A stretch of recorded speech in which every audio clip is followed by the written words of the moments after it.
There aren't many classes of objects left in our solar system that we haven't looked at up close with a spacecraft. And one of them that's left is the metal asteroids. 16 Psyche is an asteroid that orbits the sun out between Mars and Jupiter. The reason that Psyche is unique is that it is metal-rich. It's believed that it may be a remnant core of an early planetesimal that was formed in the very, very earliest parts of the formation of the solar system.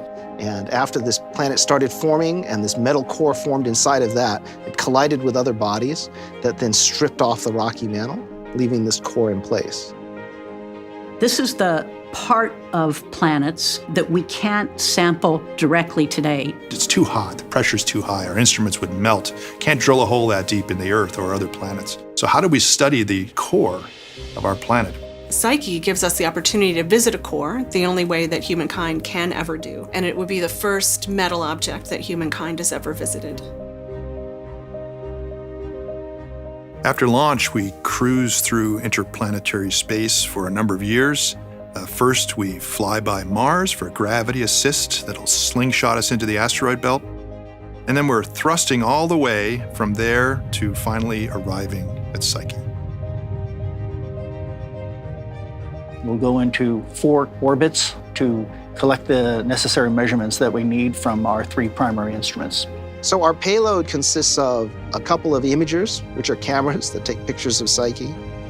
Also a gamma-ray neutron spectrometer, which allows us to measure the elemental composition of the surface of Psyche.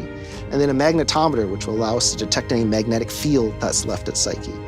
If Psyche still has some sort of remnant magnetic field, that probably tells us it really was a core. It's a strong indicator. We also use the radio on the spacecraft as an instrument, so we can map out the gravity and map out the interior structure that way. We're using a particular thruster technology, Hall effect thruster technology. They operate 5 times more efficiently than normal rockets, so they use a lot less fuel, and is what allows us to get into orbit around this asteroid.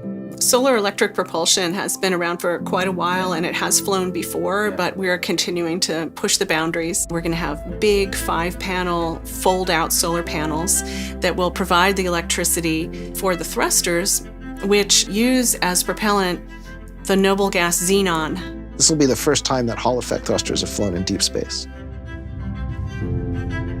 Studying the evolution of a planetary body is a detective story.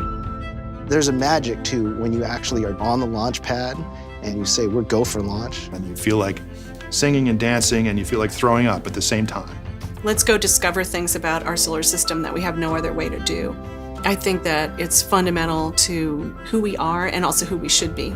It's an incredible opportunity to be a part of the team making that happen.